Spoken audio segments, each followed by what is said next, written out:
इमरान खान की मुबैना तौर पे एक और ऑडियो लीक होगी कि ये उनकी ऑडियो है। उनके मुतालिक तो अकबर इस बाबर ने को पेपर्स भी जमा कराए थे कि उनको 70 लाख रुपया 2012 में दिया गया था। लगता यह है कि रेहाम खान ने अपनी किताब में जो कुछ भी लिखा, फोरेंसिक इसलिए होना चाहिए कि एक साबिक प्राइम मिनिस्टर की है जो दोबारा प्राइम मिनिस्टर बनना चाहता है कि शरीफ खानदान का कोई सपूत जो है वज़ीर आला नहीं बने। दूसरा, इमरान खान को भी एक डर है।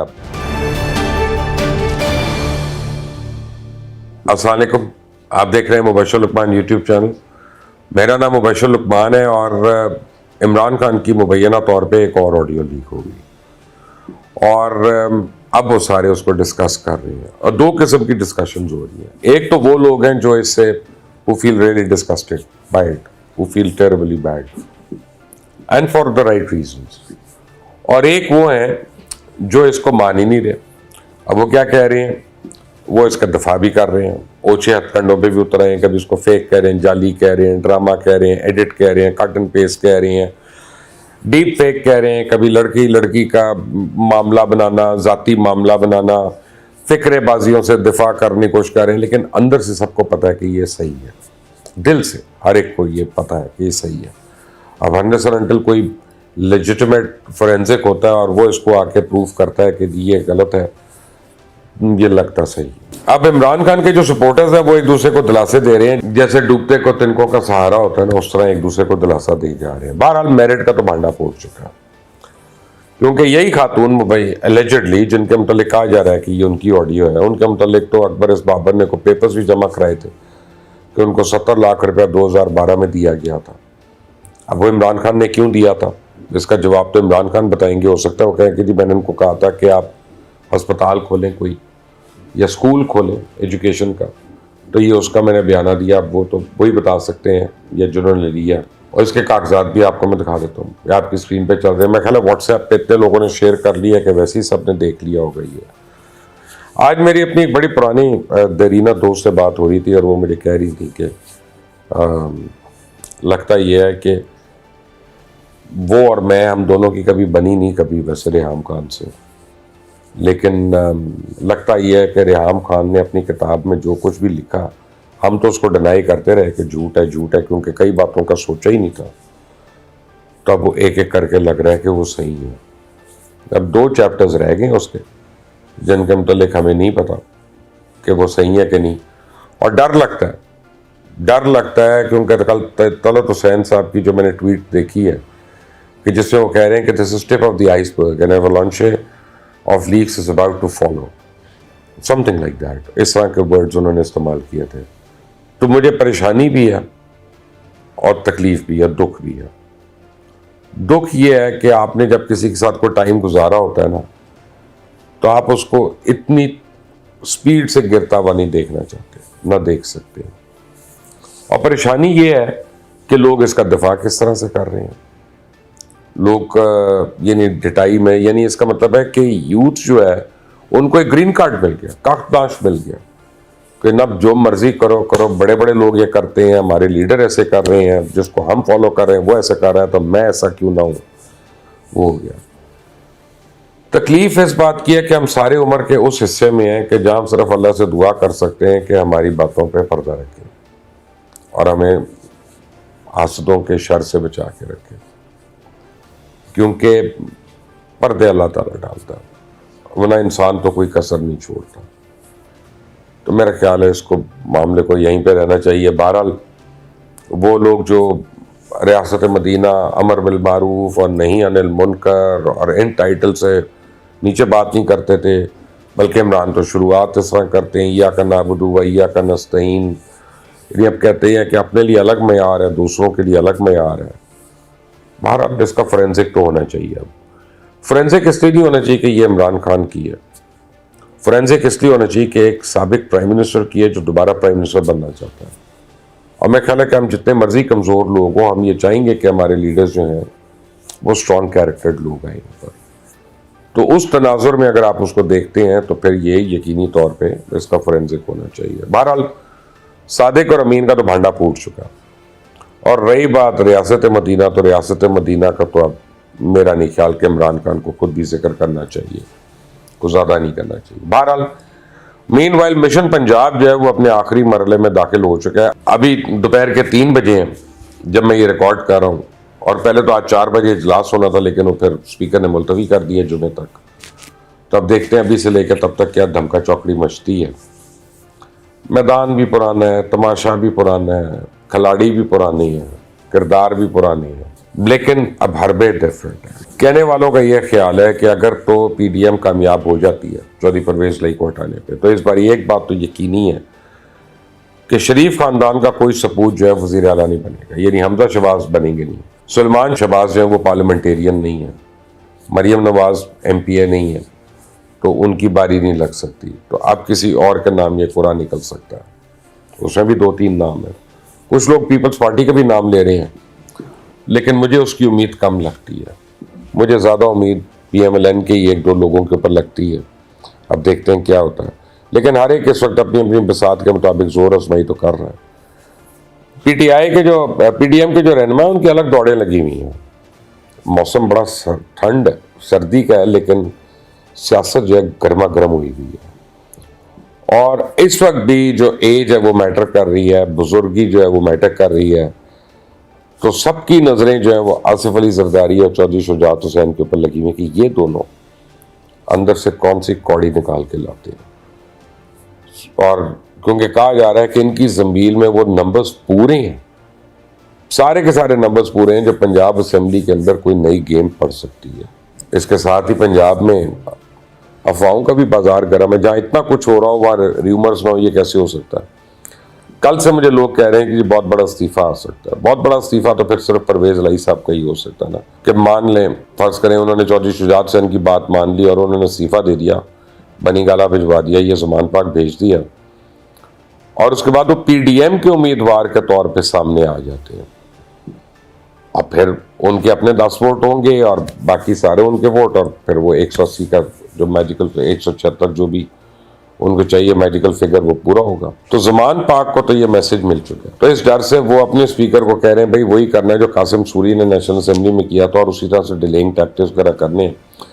तो पहले तो स्पीकर ने आज का इजलास ही कैंसिल कर दिया, बर्खास्त कर दिया। और उन्होंने जो गवर्नर ने कहा था कि जी बुध को आपने 4 बजे ये वोट ऑफ कॉन्फिडेंस करवाना है, तो उन्होंने ख़त्म कर दिया। वो कहते हैं जुमे के दिन सिर्फ वोट ऑफ नो कॉन्फिडेंस होगा।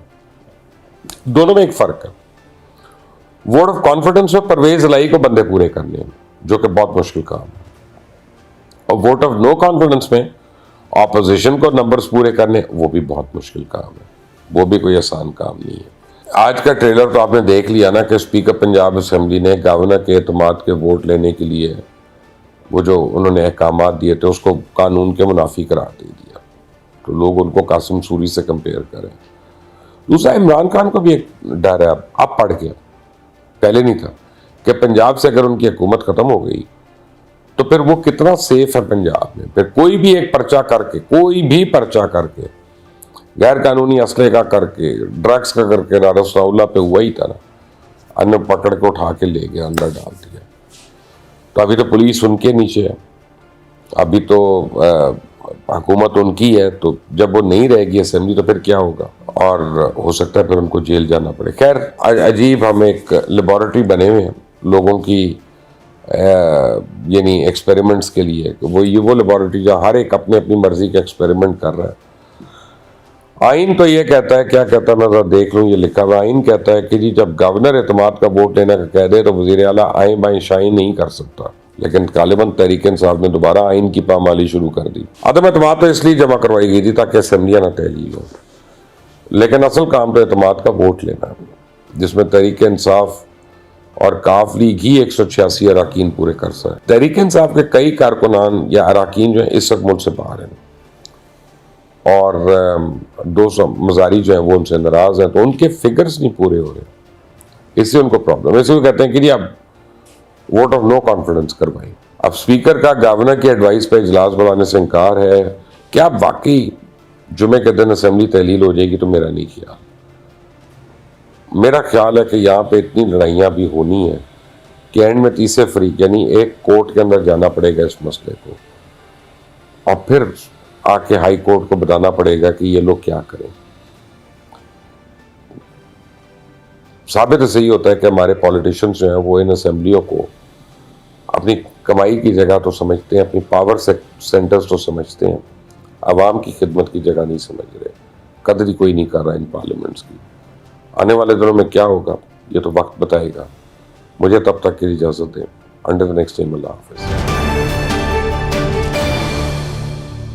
गवर्नर पंजाब के वादे अहकामात को परवेज इलाही ने हवा में उड़ा दिया। अब तक की पंजाब में होने वाली तब्दीली सिर्फ इतनी हुई है कि आईजी और चीफ सेक्रेटरी को तब्दील कर दिया गया। फवाद चौधरी का कहना है कि गवर्नर पंजाब को किसी भी गैर आईनी इक़दाम से बाज रहना चाहिए। ये गवर्नर आज किस कानून के तहत लगाएंगे? पीडीएम का एक ही मकसद है, इलेक्शन से भागना। परवेज इलाही इस वक्त अपने पत्ते खुल के खेलने को तैयार बैठे हैं।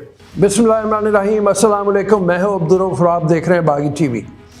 आईनी और जमहूरी ओहदे एक दूसरे के सामने आ चुके हैं और पंजाब एक शदीद बहरान की जानिब बढ़ चुका है। हवस इक़्तिदार ने पंजाब के माहौल को दिसंबर की सर्द रात में भी गर्म कर रखा है। आईनी अख्तियार के हवाले से सूबे के निगरान और सूबे के मालिक समझे जाने वाले वफाक की अलामत गवर्नर पंजाब के वादे अहकामात को पंजाब के जमहूरी अख्तियार के मालिक वज़ीर आला पंजाब परवेज इलाही ने हवा में उड़ा दिया। गवर्नर पंजाब बलीगुर रहमान की जानिब से इजलास बुलाकर एतमाद का वोट हासिल करने का वज़ीर आला को हुक्म पाए तकमील तक नहीं पहुँचा है। स्पीकर पंजाब असम्बली ने गवर्नर की हिदायत पर इजलास को तलब ही नहीं किया। हालिया इतलात के मुताबिक पंजाब असम्बली की सूरत हाल मामूल की है। पंजाब असम्बली के बाहर आज सुबह भारी नफरी मंगवाई गई थी जो वापस रवाना हो चुकी है। इसके अलावा तहरीक इंसाफ, मुस्लिम लीग काफ समेत मुस्लिम लीग नून और पीपल्स पार्टी के अरकान असम्बली भी पंजाब असम्बली नहीं पहुँचे और असम्बली का अमला अपनी ड्यूटी टाइमिंग ख़त्म होने के बाद वापस जा चुका है। अब तक की पंजाब में होने वाली तब्दीली सिर्फ इतनी हुई है कि आईजी और चीफ सेक्रेटरी को तब्दील कर दिया गया है। आईजी पंजाब फैसल शाहकार ने अपने ओहदे का चार्ज छोड़ दिया, जबकि वफाकी हुकूमत ने चीफ सेक्रेटरी पंजाब कामरान अली अफजल को तब्दील कर दिया है। गवर्नर पंजाब बलीगुर रहमान ने वज़ीर आला को एतमाद का वोट लेने का मरासला दोबारा जारी करने का फैसला कर लिया है। गवर्नर पंजाब बलीगुर रहमान की ज़ेर सदारत अहम इजलास हुआ, जिसमें गवर्नर पंजाब ने स्पीकर पंजाब असम्बली सप्तान खान का ख़त मुस्तरद कर दिया है। ज़राए का कहना है कि गवर्नर पंजाब ने वज़ीर आला को एतमाद का वोट लेने का मरासला दोबारा जारी करने का फ़ैसला किया और एतमाद का वोट ना लेने की सूरत में गवर्नर वज़ीर आला सेक्रेटेरिएट को सील करने का हुक्म जारी करेंगे। इससे कबल वफाकी वज़ीर दाखिला राना सनाउल्लाह का कहना था कि परवेज इलाही 4 बजे तक एतमाद का वोट नहीं लेते तो वज़ीर आला नहीं रहेंगे। गवर्नर पंजाब 4 बजे के बाद वज़ीर आला को डी नोटिफाई कर देंगे। राना सनाउल्लाह का कहना था कि तहरीक इंसाफ कुछ भी कर ले, आइन से मज़ाहमत नहीं कर सकती और अगर मज़ाहमत जारी रही तो बलीगुर रहमान वफाक को गवर्नर आज का कह सकते हैं और अदालत से परवेज इलाही को किसी किस्म का रिलीफ मिलने नहीं जा रहा। दूसरी जानिब कानूनी माहिर जस्टिस शाइक उस्मानी का कहना था कि 4 बज गए, गवर्नर वज़ीर आला परवेज इलाही को डी नोटिफाई करेंगे। कानून के मुताबिक गवर्नर किसी भी वक्त असम्बली सेशन तलब कर सकता है। अदालत में कोई जाएगा तो वो फैसला करेगी। इससे कबल आज सुबह वज़ीर आज़म शहबाज शरीफ ने आसिफ ज़रदारी, चौधरी शुजात और गवर्नर पंजाब से टेलीफोनिक राब्ते किए। वज़ीर आला पंजाब के ख़िलाफ़ तरीक़े अदम एतमाद के हवाले से वफाक में हुक्मरान इत्तेहादी मुशावरत जारी है और इसी हवाले से वज़ीर आज़म शहबाज शरीफ ने आसिफ ज़रदारी, काबली के सबरा, चौधरी शुजात और गवर्नर पंजाब बलीगुर रहमान से टेलीफोनिक राब्ते किए हैं। ज़राए के मुताबिक वज़ीर आज़म ने तीनों रहनुमाओं को फ़ोन किया। स्पीकर पंजाब असम्बली की जानिब से असम्बली इजलास को गैर कानूनी करार देने के बाद की सूरत हाल पर तबादला ख्याल किया। ज़राए ने बताया कि हुकूमती रहनुमाओं ने इत्तफ़ाक़ किया कि एतमाद के वोट के हवाले से आइन और कानून पर अमल दरामद यकीनी बनाया जाएगा। हुकूमती रहनुमा का मौक़िफ़ है कि आइन का आर्टिकल 130 और पंजाब असम्बली के कवायद वाज़े हैं और अगर परवेज इलाही ने एतमाद का वोट ना लिया तो गवर्नर आइन के मुताबिक अपना किरदार अदा करेंगे। ज़राए ने बताया कि हुक्मरान इत्तेहाद ने आइनी और कानूनी माहिरीन से भी मुशावरत मुकम्मल कर ली है और तमाम का कहना है कि अदम एतमाद जमा हो जाए या एतमाद का वोट का मामला हो तो इजलास गवर्नर ही बुलाएगा।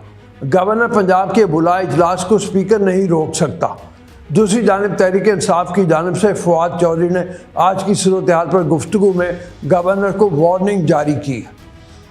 तहरीक इंसाफ के रहनुमा फवाद चौधरी का कहना है कि गवर्नर पंजाब को किसी भी गैर आइनी इक़दाम से बाज रहना चाहिए। अपने एक बयान में PTI रहनुमा फवाद चौधरी का कहना था कि स्पीकर की रूलिंग आ चुकी है, एतमाद का वोट आज नहीं लिया जा सकता। गवर्नर पंजाब को किसी भी गैर आइनी इक़दाम से बाज रहना चाहिए। फवाद चौधरी का कहना था कि आर्टिकल 109 बिल्कुल वाज़ेह है, जब तक इजलास ख़त्म ना हो नया इजलास नहीं बुलाया जा सकता, इसलिए गवर्नर पंजाब किसी भी एडवेंचर से बाज रहें। ये गवर्नर राज किस कानून के तहत लगाएंगे, ये नहीं लग सकता। साबिक वफाकी वज़ीर ने कहा कि वज़ीर आला पंजाब के ख़िलाफ़ तहरीक अदम एतमाद नाकाम होगी और असम्बलियों की तहलील का काम जुम्मे से शुरू हो जाएगा। अदम एतमाद नाकाम होने के बाद असम्बलियाँ तहलील कर दी जाएंगी। KP और पंजाब असम्बली अलग अलग नहीं बल्कि दोनों बैक वक्त तहलील करेंगे। फवाद चौधरी का कहना था कि PDM का एक ही मकसद है, इलेक्शन से भागना।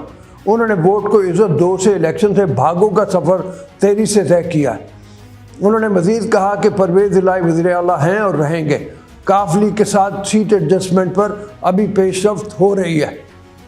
दूसरी जानिब मुस्लिम लीग नून के साबिक उम्मीदवार वज़ीर आला पंजाब और वज़ीर आज़म के साहबजादे हमजा शहबाज भी लंदन से पाकिस्तान आने के लिए तैयार हो गए हैं, जो साबित करता है कि अभी खेल बाकी है। पंजाब असम्बली में अपोजिशन लीडर हमजा शहबाज वतन वापस आ रहे हैं। मुस्लिम लीग नून के रहनुमा और पंजाब असम्बली में अपोजिशन लीडर हमजा शहबाज ने लंदन में नवाज शरीफ से मुलाकात की, जिसमें मुल्की सियासी सूरत हाल पर तबादला ख्याल किया गया। ज़राए का कहना है कि हमजा शहबाज को फैमिली मामलात हल होते ही वतन वापस जाने का कह दिया गया है और वह चंद रोज़ में लंदन से पाकिस्तान वापस आ रहे हैं। मौजूदा सूरत हाल में तमाम तर बॉल इस वक्त सदर पाकिस्तान की कोर्ट में जा चुकी है। सदर मुमलिकत के पास गवर्नर्स के अहकामात जारी करने का आइनी हक हासिल है। इस हवाले से स्पीकर पंजाब असम्बली ने सदर मुमलिकत को ख़त लिख दिया है। स्पीकर पंजाब असम्बली ने गवर्नर के कंडक्ट के ख़िलाफ़ सदर मुमलिकत को ख़त लिखने का फ़ैसला किया है। एयरवे न्यूज़ के रिपोर्ट के मुताबिक स्पीकर ख़त में सदर को गवर्नर के गैर आइनी इक़दाम की निशानदेही करेंगे। स्पीकर सदर मुमलिकत से गवर्नर पंजाब को तब्दील करने की भी दरख्वास्त करेंगे। स्पीकर पंजाब असम्बली की जानिब से सदर मुमलिकत को आज ही ख़त लिखा जाएगा। ख्याल रहे कि गवर्नर पंजाब ने परवेज़ इलाही को वज़ारत आला से हटाने के लिए नोटिफिकेशन जारी करने का इंदिया दे दिया है। वज़ीर आला दाखिला राना सनाउल्लाह का कहना है कि एतमाद का वोट ना लेने पर नए वज़ीर आला पंजाब का इंतखाब होगा। गवर्नर पंजाब के नए नोटिफिकेशन के बाद परवेज़ इलाही वज़ीर आला नहीं रहेंगे। पंजाब के नए वज़ीर आला का फैसला नून लीग की पार्लिमानी पार्टी करेगी और मुमकिन तौर पर हमजा शहबाज ही बतौर वज़ीर आला हमारे उम्मीदवार हैं। राना सनाउल्लाह ने कहा है कि तहरीक इंसाफ कुछ भी कर ले, आइन से मुज़ाहमत नहीं कर सकती। मुज़ाहमत जारी रही तो आर्टिकल 234 के तहत गवर्नर वफाक को गवर्नर आज का कह सकते हैं। गवर्नर की मर्ज़ी है, जब एतमाद के वोट लेने का कह दें। आइन में लिखा है कि वज़ीर आला एतमाद का वोट ना लें तो वो वज़ीर आला नहीं रहेंगे। मैं अपनी मर्ज़ी का बयान नहीं दे रहा, आइन की बात कर रहा हूँ। गवर्नर जब चाहेंगे गवर्नर को एतमाद का वोट लेने का कह सकते हैं और वज़ीर आला एतमाद का वोट ना ले सकें तो वो ऑफिस नहीं संभाल सकते। उन्होंने कहा वज़ीर आज़म को गवर्नर राज के लिए एडवाइस भी दी जा सकती है। दूसरी जानिब पंजाब में बदलती सियासी सूरत हाल और एतमाद के वोट के मामले पर वज़ीर आज़म शहबाज शरीफ ने गवर्नर पंजाब बलीगुर रहमान और आसिफ जरदारी से टेलीफोनिक रब्ता किया। वज़ीर आज़म ने गवर्नर बलीगुर रहमान को कुछ हिदायत दी हैं जो बहुत अहम है। गवर्नर पंजाब ने कहा कि ख़त तैयार कर लिया है, मुशावरत के बाद जारी करेंगे। वज़ीर आज़म शहबाज शरीफ ने गवर्नर पंजाब को हिदायत की कि अभी मामले पर नज़रसानी करेंगे। इस वक्त पंजाब का आइनी बहरान एक मरतबा फिर अदालत की चौखट पर खड़ा है। बज़ाहिर वाज़ेह है कि कोई ना कोई फ़रीक अदालत से रजू करेगा और इस मामले में आगे बढ़ेगा। तब तक गवर्नर और सदर किस लेवल पर सियासी गेम खेलते हैं ये देखना होगा और अब तक तमाम फ़रीक आइन की तशरीहात अपने अपने अंदाज में कर रहे हैं या दुरुस्त हम पे बढ़ रहे हैं या नहीं बढ़ रहे, ये हमें देखना होगा। इस वक्त एक अच्छा ये भी जाहिर किया जा रहा है कि आज रात 12 बजे के बाद गवर्नर पंजाब कोई नया हुक्म जारी कर सकते हैं, क्योंकि उनके पिछले ऑर्डर में जिसमें उन्होंने आज 4 बजे तक का वक्त दिया था इसका दिन गुजर जाएगा। बहरहाल खेल आखिरी मराहल में दाखिल हो चुका है, जो भी होगा इसे आपको अपडेटेड रखेंगे। जाने से पहले आपको ये बताएं कि वज़ीर आला परवेज़ इलाही इस वक्त अपने पत्ते खुल के खेलने को तैयार बैठे हैं। उन्होंने इमरान खान को कहा है कि अगर इलेक्शन की तरफ जाया जाएगा तो फिर उस सूरत में काफ लीग को उनको 15 सीटें कौमी असम्बली की और 30 सीटें सूबाई असम्बली की सीट एडजस्टमेंट के तहत देनी होंगी। ये एक तरह की ब्लैक मेलिंग है जो वो कर रहे हैं। अगर ये बात ना मानी जाए तो इस सूरत में परवेज़ इलाही किस सूरत तक जाएंगे, किस आखिर तक जाएंगे, ये भी देखना होगा कि कहीं ये ना हो कि वो बिदक जाएं और बिदक के कोई और फैसला कर लें। आपसे गुजारिश है चैनल को सब्सक्राइब करें, वीडियो को लाइक करें, शेयर करें और फीडबैक कमेंट सेक्शन में ज़रूर दें। अल्लाह आपका हामी और नासिर हो।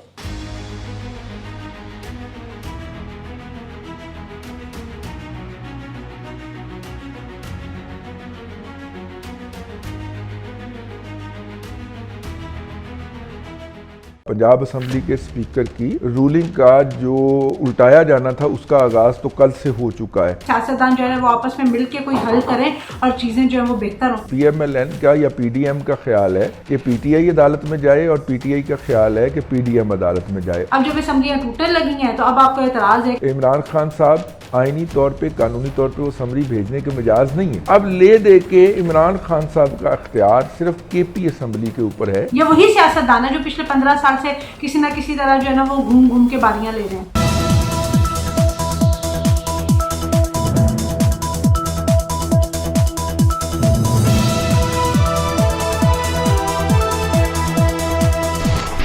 अस्सलाम वालेकुम नाज़रीन, प्रोग्राम बात से बात के साथ मैं हूं आपकी मेज़बान अफीफ़ा राव और मेरे साथ मौजूद है मुल्क के नामवर तज्ज़ियाकार रिजवान रज़ी साहब। अस्सलाम वालेकुम सर।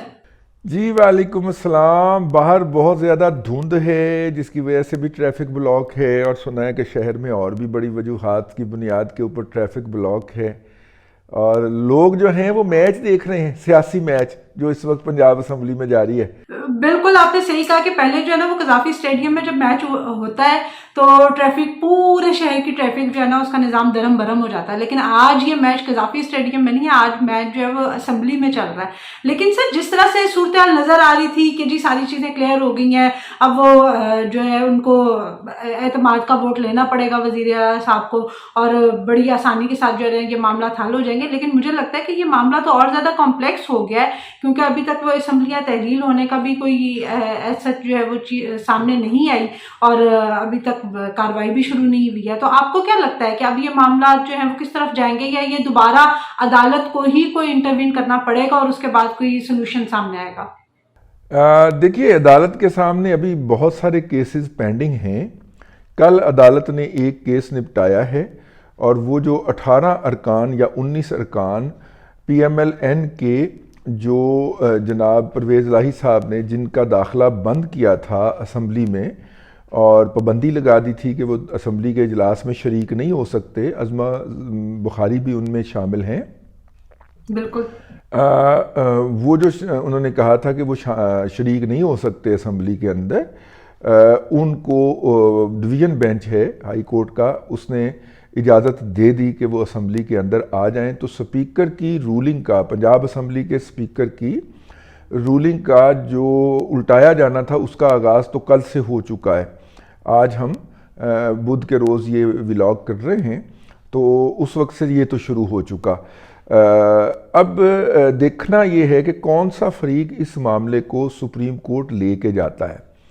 अगर हम 9 अप्रैल वाली बात अगर आपको उस रात को याद करें तो उस वक्त भी PTI कानून की आइन की जो तशरीह कर रही थी सुप्रीम कोर्ट के फैसले के बावजूद, अगर आपको याद हो तो उस तशरीह से अदालत ने एग्री नहीं किया था और रात को 12 बजे अदालतें खुल गई थी।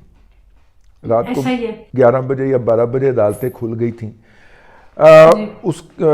इसलिए मौजूदा जो सूरत हाल है उसमें भी मुझे यही लगता है कि जो भी फरीक जाएगा, मतलब कि इस वक्त दोनों फरीकैन में से दोनों आराम से बैठे हुए हैं और उनका ख्याल है कि दूसरा फरीक अदालत जाए, यानी PMLN का या PDM का ख्याल है कि PTI अदालत में जाए और PTI का ख्याल है कि PDM अदालत में जाए, और दोनों जो है वो इस इंतज़ार में है कि पहले कौन जाता है। देखिए, इस वक्त जब हम आपसे मुखातब हैं तो चीफ मिनिस्टर हाउस के इर्द गिर्द कंटेनर लगाकर उसको सील करने के लिए कंटेनर पहुंचा दिए गए हैं।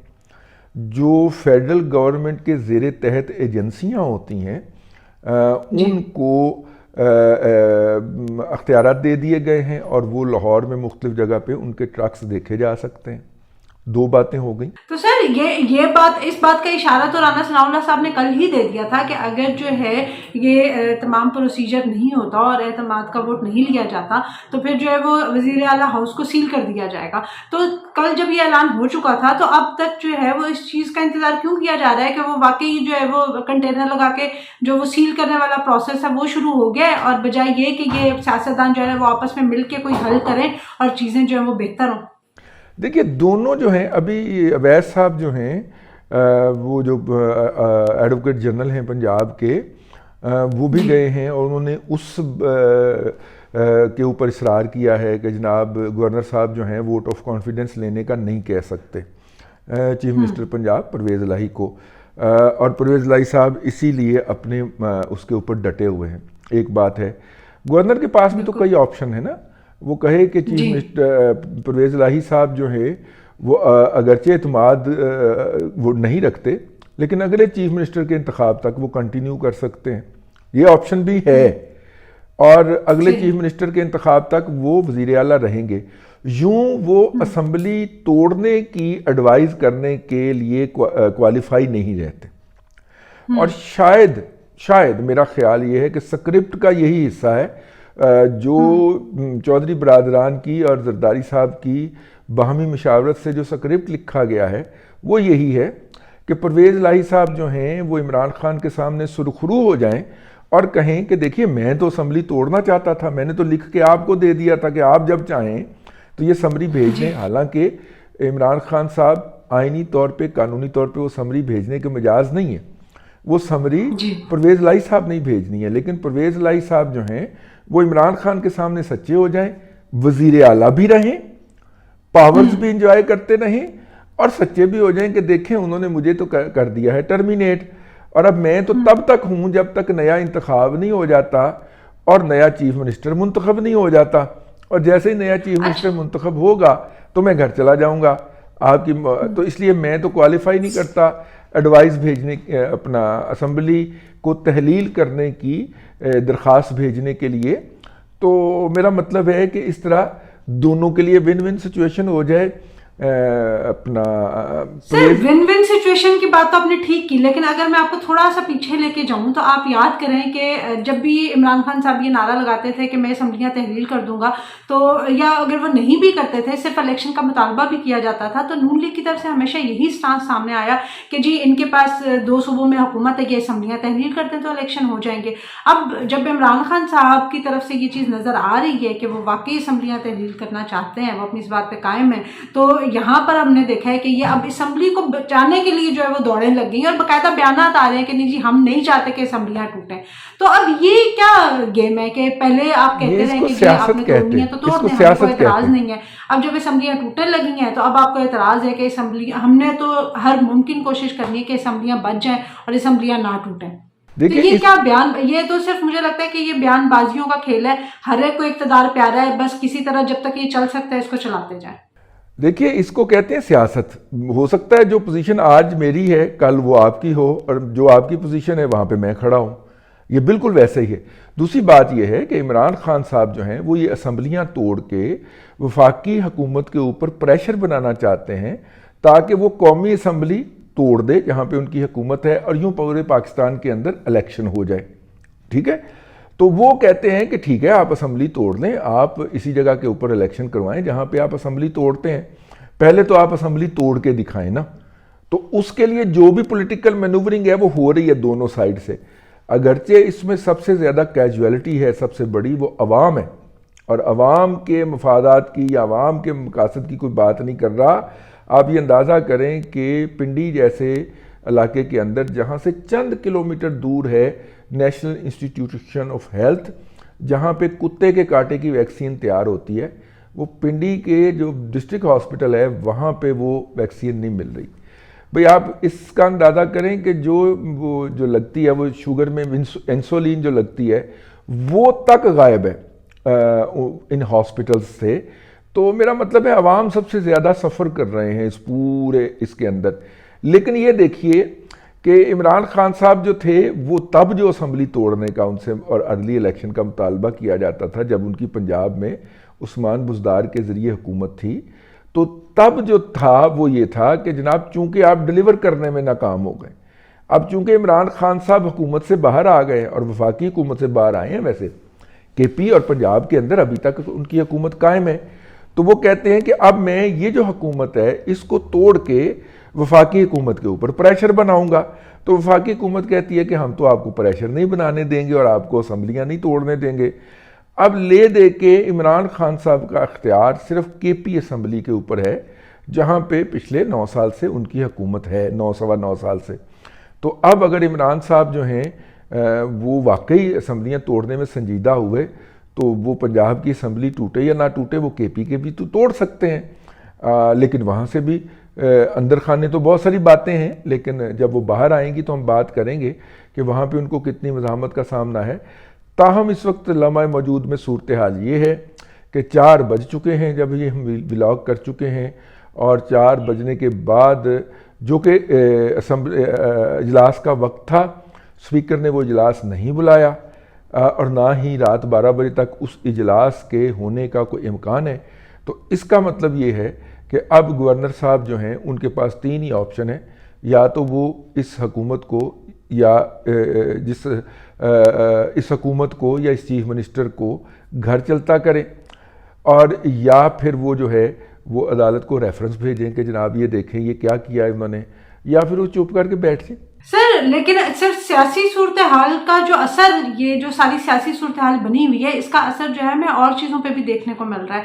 जिस तरह से आपके नज़र से भी गुजरा होगा कि आईजी पंजाब जो है उन्होंने चार्ज छोड़ दिया है, नए चीफ सेक्रेटरी जो है वो तैनात कर दिए गए हैं। तो इनका ये सिर्फ ये सियासतदानों की जो इस वक्त सिचुएशन बनी हुई है ये सिर्फ इन तक तो महदूद नहीं है, इससे और बहुत से इदारे और बहुत सी कार्रवाइयाँ जो है वो भी इफेक्ट हो रही हैं। तो इस पर आपका क्या कहना है? देखिए ये एक इंडिकेशन है कि हुकूमत की तब्दीली हो रही है, और वो चीफ सेक्रेटरी और वो आईजी पुलिस जो हैं पंजाब के वो तशरीफ़ ला रहे हैं या लाए जा रहे हैं या लगाए जा रहे हैं या उनको मुसल्लत किया जा रहा है, जिनको फौरी तौर पे इन्होंने लगाया था। हमजा शहबाज शरीफ साहब ने लगाया था, और हमजा शहबाज शरीफ साहब जो हैं वो जैसे ही गए थे तो इन लोगों को यहाँ से हटा दिया गया था। इन्होंने कहा था कि जी हमें हटा दें, वफाक ने कहा था नहीं आप काम करें।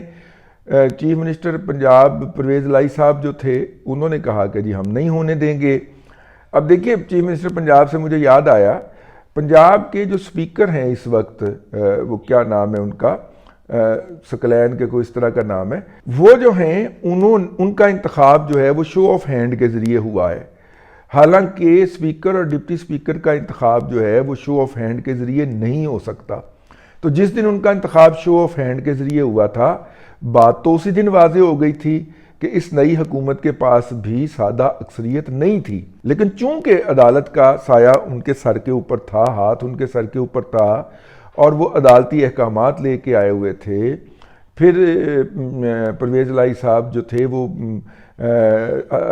एतमाद का वोट लेते भागम भाग प्रेसिडेंसी पहुँचे, और वहाँ पे जाके उन्होंने लफ्ज़ दिया। प्रेसिडेंट ने उन्हें इंतहाई निचली सतह पे खड़ा करके खुद ऊपर खड़े होकर उनसे वो लिया, हालांकि बराबर भी खड़ा किया जा सकता था जिस तरह वो बाकी लोगों को करते रहे हैं।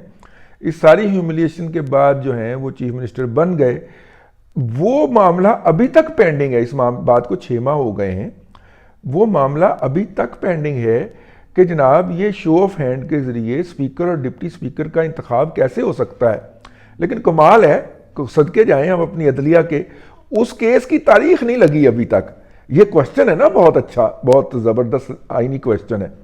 और फिर दूसरी बात ये है कि हमारे जो इस वक्त chief justice Lahore high court हैं, उनके अपने भी दामाद जो हैं वो पीटीआई की तरफ से बहुत वोकल किस्म के उनके एमपीए हैं, जो पिछले ज़िमनी इंतखाब के अंदर वो 25 सीटों वाले जो इंतखाब थे उनमें मुंतखब होकर तशरीफ़ लाए थे। तो जब इस तरह का कंट्राडिक्शन मतलब आ जाए ना, इंटरेस्ट का, मफादात का टकराव आ जाए, तो जो मतलब कि डिसेंसी यही डिमांड करती है कि पीछे हो जाया जाए और कहा जाए कि जनाब चूंकि मेरे मफादात का टकराव है तो मैं इस मामले को नहीं टेकअप करूँगा। बहुत सारे रिक्यूज़ कर लेते हैं, बहुत सारे जजेस हमने और भी देखा है कि जब इस तरह का मामला हो तो वो रिक्यूज़ कर लिया करते हैं। अब देखना ये है कि क्या ये मामला कौन सी पार्टी लेके जाती है अदालत में। ज़्यादा इम्कान तो पीटीआई का है, लेकिन पीएमएलएन भी जा सकती है, यानी कि पीडीएम भी जा सकती है। कौन सी पार्टी लेके जाती है और आगे अदलिया जो है उसको कैसे एंटरटेन करती है। तो सर, इस सारी सिचुएशन पर आपके सारे एनालिसिस के बाद एक सवाल जो मेरे जहन में उठता है वो ये है कि हमारे जो सियासतदान हैं वो खुद से कुछ नहीं कर सकते, किसी चीज़ का सोल्यूशन नहीं निकाल सकते, या तो उनको एस्टेब्लिशमेंट का सहारा चाहिए या फिर उनको अदालतों का सहारा चाहिए। तो अगर एस्टेब्लिशमेंट ने और अदालतों ने ही सारे मामला हल करके देने हैं और ये सियासतदान किसी चीज़ का हल नहीं निकाल सकते, तो फिर हम इतना जो अरबों रुपया इनकी तनख्वाहों पे और सारे जो इनको मराद दी जाती हैं उस पे और असम्बलियों पे खर्च करते हैं, तो फिर इसकी ज़रूरत क्या है। सारा जो है वो निज़ाम वैसे ही हम जो है इस्टेब्लिशमेंट को और अदालतों के हवाले कर देते हैं, वो चला लें आराम से। हाँ, आपकी बात बहुत ज़बरदस्त है और ये इसके ऊपर हमें गौर भी करना चाहिए।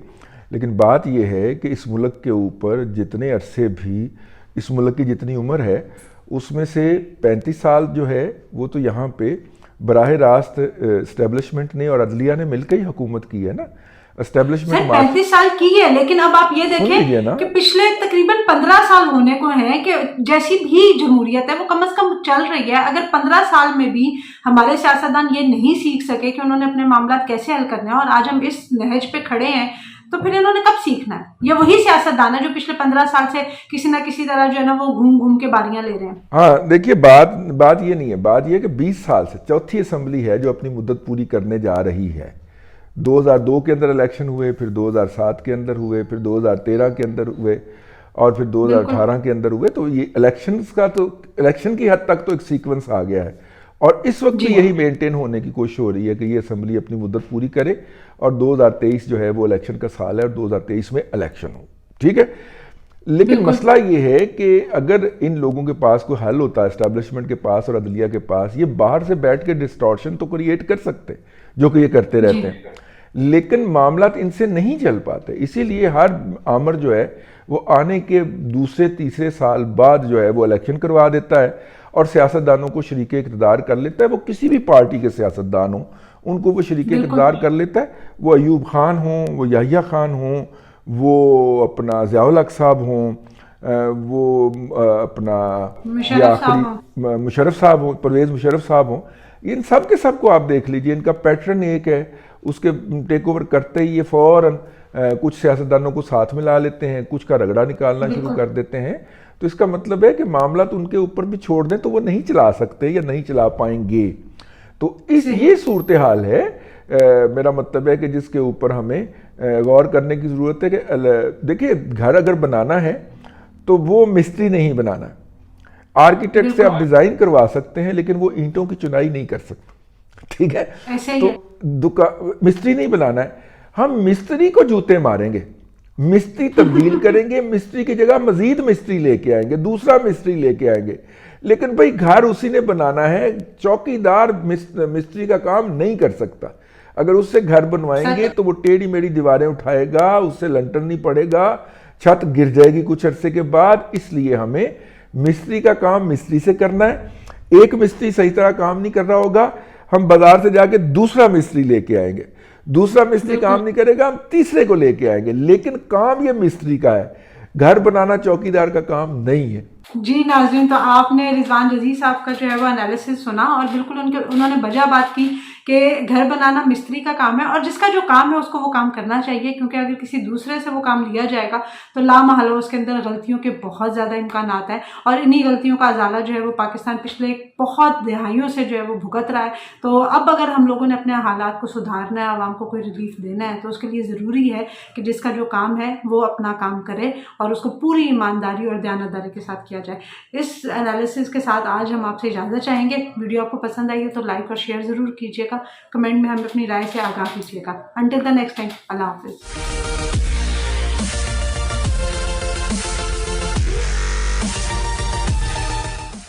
चौधरी परवेज इलाही ने अगर एतमाद का वोट लेना था तो उन्होंने 186 अरकान दिखाने हैं। डिप्टी स्पीकर की सवाबदीद है कि वो तहरीके अदम एतमाद पहले लाते हैं या एतमाद के वोट का कहते हैं। वो असम्बली की अक्सरियती अरकान की हिमायत खो चुके। कभी वज़ीर आला के साथ सफर करें और उनकी गाड़ी में बैठें तो उससे उतरने को दिल नहीं करता। जरदारी साहब चूंकि बादशाह का आदमी है, वो बादशाह बनाना जानते हैं, तो चौधरी परवेज इलाही 200% नहीं 2,00,000% जो है वो अदालत में जाएंगे। अस्सलाम वालेकुम नाज़रीन, हमारे साथ अभी अरसलान रफ़ीक भट्टी साहब मौजूद हैं जो GTV के ब्यूरो चीफ हैं। उनसे पूछते हैं कि सारी चीज़ें वो ऑब्जर्व कर रहे हैं, असम्बली के बाहर मौजूद हैं। अस्सलाम वालेकुम सर। वालेकुम सलाम। सर मुझे ये बताएं कि क्या सूरत हाल नज़र आ रही है, किस तरफ को हालात जा रहे हैं? देखें सियासी पारा, मौसम देखें कितना ठंडा है, लेकिन सियासी पारा जो है वो जून जुलाई की गर्मी वाला सियासी पारा हुआ है। एक बात तो ये है कि आज जो असम्बली का इजलास था उसमें एक थोड़ा सा इबाम ये पाया जा रहा था जी कि तहरीक अदम एतमाद है, एतमाद का वोट है। एतमाद का वोट जब लेना होता है तो तब जो हुकूमती जमात होती है या वज़ीर आला की जमात होती है उसका काम है कि अरकान की तादाद पूरी करना। आज अपोजिशन का कोई काम नहीं है यहाँ पे। अपोजिशन आएगी ज़रूर अगर उन्होंने आना है अपनी मर्जी। वो तो गवर्नर हाउस में अपनी तरतीब दे रहे हैं ना चीज़ें। जी बिल्कुल, उनका वहाँ मुशावरती और कानूनी माहिरीन का इजलास जारी है। मामला ये है कि आज चौधरी परवेज इलाही ने अगर एतमाद का वोट लेना था तो उन्होंने 186 अरकान दिखाने हैं। अपोजिशन या जो अपोजिशन वाले थे और अपोजिशन इत्तेहाद है उनका कोई ताल्लुक नहीं यहाँ पे। मुख्तलिफ सूरत हाल नज़र आ रही है, एक तरफ अदम एतमाद की बात हो रही है, दूसरी तरफ एतमाद की बात हो रही है। अब पहले क्या किया जाए और कैसे इस क्राइसिस से निकला जाए? देखें, पहले चूँकि गवर्नर का नोटिफिकेशन आता है 9:40 पर रात, और उन्होंने कहा जी कि वज़ीर आला पंजाब चौधरी परवेज़ इलाही एतमाद का वोट लेंगे। उनके ख्याल में उनको पंजाब असम्बली में अक्सरियती अरकान की हिमायत हासिल नहीं रही, तो इसलिए चूँकि गवर्नर का ऑर्डर आया है पहले, तो एतमाद का वोट होगा पहले, और उसके बाद 10:02 या 5 मिनट पर तहरीके अदम एतमाद जमा होती हैं, और वो भी 3 वज़ीर आला, स्पीकर और डिप्टी स्पीकर के खिलाफ। अब डिप्टी स्पीकर की सवाबदीद है कि वो तहरीके अदम एतमाद पहले लाते हैं या एतमाद के वोट का कहते हैं। आइनी तौर पर और कानूनी पोजीशन ये है कि स्पीकर बाउंड है एतमाद का वोट लाना पहले, चूँकि उनकी PTI का जो मौक़िफ़ है वो ये कहते हैं कि एक सेशन जब जारी है उसके दरमियान में कुछ समन नहीं कर सकते नया सेशन गवर्नर साहब। आइन की जो आर्टिकल है 130 उसकी शिक नंबर है 7, उसमें बड़ा क्लियर लिखा हुआ है, 4-5 जुमले हैं उसके अंदर कि गवर्नर जब चाहे, जिस वक्त चाहे और जिधर चाहे, सेशन की बाउंड नहीं है, सेशन का वो बाउंड नहीं है। आइनी सरबराह है, वो सेशन हो रहा है नहीं हो रहा, माजी में हमेशा सेशन के दौरान ही होता है। अभी वो कह रहे जी बजट सेशन चल रहा है, चले मैंने मान लिया, लेकिन क्या बजट सेशन में तहरीके अदम एतमाद या एतमाद के वोट का नहीं कह सकते? आइनी सरबराह जो कि गवर्नर पंजाब हैं बलीगुर रहमान, वो बिल्कुल कह सकते हैं। वो बलीगुर रहमान हैं, वो जैद हैं, बकर हैं, अलिफ हैं, बे हैं, वो बिल्कुल बाउंड हैं आइन के मुताबिक काम करने के, और ये भी बाउंड हैं आइन के मुताबिक उसको ओबे करने के। मुझे ये बताएं, आपको DSNG मूव करने का कहा जा रहा है और कहा जा रहा है कि गवर्नर हाउस जाएं, वहाँ पे मामला कुछ मजीद और तरह से हुए होंगे। आप किसी नोटिफिकेशन का इंतजार कर रहे हैं? कौन सा नोटिफिकेशन आने लगा? नोटिफिकेशन ये है जी कि गवर्नर पंजाब के पास एक ऑप्शन ये है कि वो चौधरी परवेज़ इलाही को डी नोटिफाई कर दें। अज्यूम करें कि चौधरी परवेज़ इलाही को कहा गया था कि एतमाद का वोट लें, उन्होंने नहीं लिया। इसका मतलब ये है, या अजम्पशन ये है मेरे ख्याल में, यानी ये गवर्नर साहब फरमा रहे हैं कि उनके ख्याल में अगर वो री नोटिफाई करते हैं कि जी वो असम्बली की अक्सरियती अरकान की हिमायत खो चुके, इस वजह से उन्होंने एतमाद का वोट नहीं लेने गए। कि परवेज़ इलाही साहब की मिली भगत से ये सारी चीज़ें हो रही हैं। वो खुद भी चाह रहे हैं कि असम्बलियाँ भी ना टूटें और किसी तरह से चाहे उनके इख्तियारात महदूद हो जाएँ लेकिन वज़ीर आला रहें। वो देखें, अगर आप कभी वज़ीर आला के साथ सफ़र करें और उनकी गाड़ी में बैठें तो उससे उतरने को दिल नहीं करता। तो सीधी सी बात यह है कि परवेज़ इलाही साहब जो हैं वो पुराने मंजे हुए सियासतदान हैं। उन्होंने इमरान खान को ये कहा था कि मार्च अप्रैल तक असम्बलियाँ चलने दें, उसके बाद हम देखेंगे। इन सारे मामलात में एक अच्छी बात जो है वो ये है कि परवेज़ इलाही साहब ने ये ज़रूर कहा था कि जी आप इनको थोड़ा डिले कर दें, चूँकि कुछ ऐसे काम होते हैं जिस तरह मनसूबे, तरक्याती मनसूबे हैं अभी शुरू हुए हैं, पैसे हैं। अगर परवेज़ इलाही साहब की 10 सीटें, आपको माजी में चौधरी मंजूर वटू का जो है वो सारा सामने रखना चाहिए, वो 7 थे, वज़ीर आला बने, अदम एतमाद की सूरत में वो फारिग हो गए, उसके बाद वो कहाँ हैं आज? बिल्कुल तो परवेज़ इलाही साहब सर, सिर्फ आखिर मुझे ये बता दें, एक तो ये बता दें कि चौधरी शहजाद साहब के पास जो 6 अरकान की बात हो रही है, अगर एतमाद का वोट लेते हैं परवेज़ इलाही साहब, कहा यह जा रहा है कि इनके पास अपने वोट पूरे नहीं हैं। काफ लीग में 6 लोग जो हैं वो चौधरी शहजाद साहब की हिमायत में बैठ जाएंगे, तो ऐसा कुछ हो सकता है, मुमकिन है? जरदारी साहब ने कोई ऐसी प्लानिंग, कोई फील्डिंग सेट की हुई है? जी बिल्कुल ऐसे हो सकता है, चूँकि 10 लोग हैं पाकिस्तान मुस्लिम लीग कायद-ए-आज़म के, उसमें से अगर इनको दरकार हैं अपोजिशन को 6, 186 का फिगर इनको चाहिए, 180 वोट इनके पूरे हैं। उनके पास 190 हैं, 190 में से अगर 6 निकल जाते हैं उनके 184 हो जाएंगे, इनके 186 हो जाएंगे। और वज़ीर आला पंजाब के लिए 186 अरकान की हिमायत जो है वो दरकार है। शुजात साहब हो गए, जरदारी साहब हो गए, और उनके साथ साथ वज़ीर आज़म साहब हो गए। इनकी मीटिंगें होती रही हैं। जरदारी साहब चूँकि बादशाह का आदमी है, वो बादशाह बनाना जानते हैं। उन्होंने माजी में भी पंजाब में जो है वज़ीर आला तब्दील करके दिखाया था। अब भी वो इस पोजीशन में आ गए हैं मेरे ख्याल में कि वो कुछ ना कुछ करे, लिए बगैर वापस नहीं जाएंगे। वो तो चौधरी शहजाद साहब ने कहा कि वज़ीर आला हमारा होगा। सिर्फ ये बता दें, डेडलाइन खत्म होगी राना सनाउल्लाह साहब की, अब क्या होगा? जी, राना सनाउल्लाह साहब की जो डेडलाइन खत्म हो गई है, इस वक्त जो कानूनी मशीरान हैं वो देख रहे हैं कि चूँकि अगर वो डी नोटिफाई वज़ीर आला पंजाब चौधरी परवेज़ इलाही को करते हैं तो चौधरी परवेज़ इलाही 200% नहीं 2,00,000% जो है वो अदालत में जाएंगे। तो उसके बाद जो अदालत में केस लड़ना है उसके हवाले से भी कानूनी मुशावरत जारी है।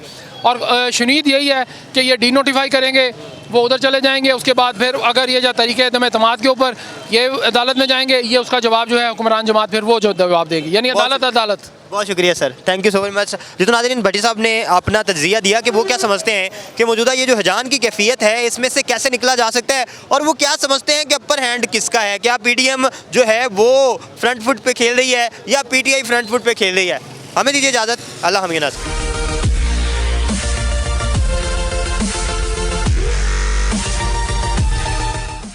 कि आज रात को लीक होगी कोई बड़ी इंपॉर्टेंट वीडियो जो है। सुल्तान साहब जो उनके बड़े ताल्लुकात है मरासिम है चौधरी बरादरान से। इस वक्त मुझे नहीं लगता कि कोई भी अरकान जो है वो अपनी अपनी जमात से मुनहरिफ होगा। There is too much to lose. Nuclear country हैं हम, लेकिन ना हमारे पास बिजली है, ना हमारे पास गैस है, ना हमारे पास पानी है। हम खुद अपने सबसे बड़े दुश्मन बने हुए हैं। वो कर क्या रहे हैं? 76 वजीर और मुशीर जो हैं, मेरी समझ से बाला तार है। अस्सलामुअलैकुम नाज़रीन, आप देख रहे हैं मुबश्शिर लुकमान यूट्यूब चैनल। मैं हूं महविश तबस्सुम। नाज़रीन, पाकिस्तान की सियासत में इस वक्त ऑडियोज़ और वीडियोज़ की बहुत ज़्यादा गूंज है। कभी किसी की ऑडियो लीक होती है, कभी किसी की वीडियो लीक होती है। मुबश्शिर साहब, सुनने में यही आ रहा है कि अब जो सियासी जंग है उसमें ऑडियो वीडियोज़ की बरसात होगी। और तलत हुसैन का आपने ट्वीट देखा होगा, तलत हुसैन साहब इस बारे में वो बड़ा वेट कर रहे हैं। उनको लग रहा है कि आने वाले दिनों में और ज़्यादा ऑडियो वीडियोज़ लीक हो सकती हैं। आप क्या कहेंगे इस बारे में? नहीं, तलत साहब ने तो ये कहा है कि आज रात को लीक होगी कोई बड़ी इंपॉर्टेंट वीडियो जो है। जी, तो मुझे नहीं पता उनकी इंफॉर्मेशन क्या है। अब इतना सीनियर आदमी कह रहा है तो यकीनी तौर पे उन्होंने कुछ ना कुछ तो वेरीफाई किया होगा, कहीं ना कहीं से उनके पास कोई टिप होगा। लेकिन मेरा ख्याल है कि अभी शायद टाइम लगे अगली कोई लीक आने से पहले। It's not going to be that soon. It's not going to be tonight. I mean, I'll be very surprised. क्योंकि मुझे उसका मकसद नहीं नज़र आ रहा। पहली जो है 3 ऑडियोज़ जो आ गई अभी वो डाइजेस्ट तो हो जाए लोगों के बीच में।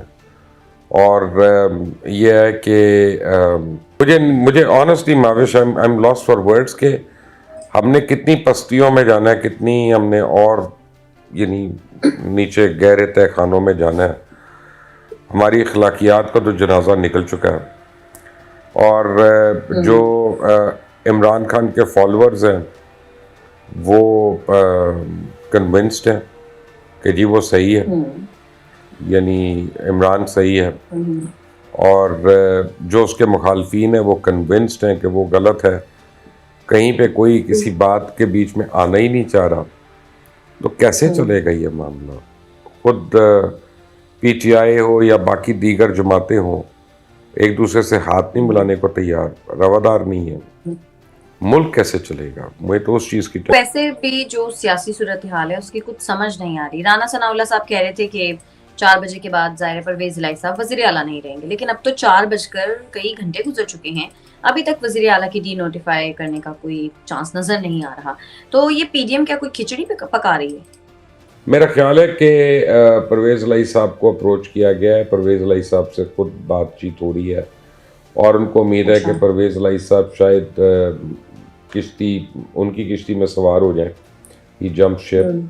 और उनको ये लग रहा है कि अगर हमने इससे पहले डी नोटिफाई कर दिया तो फिर बातचीत के दरवाजे बंद हो जाएंगे। तो अभी वक्त है।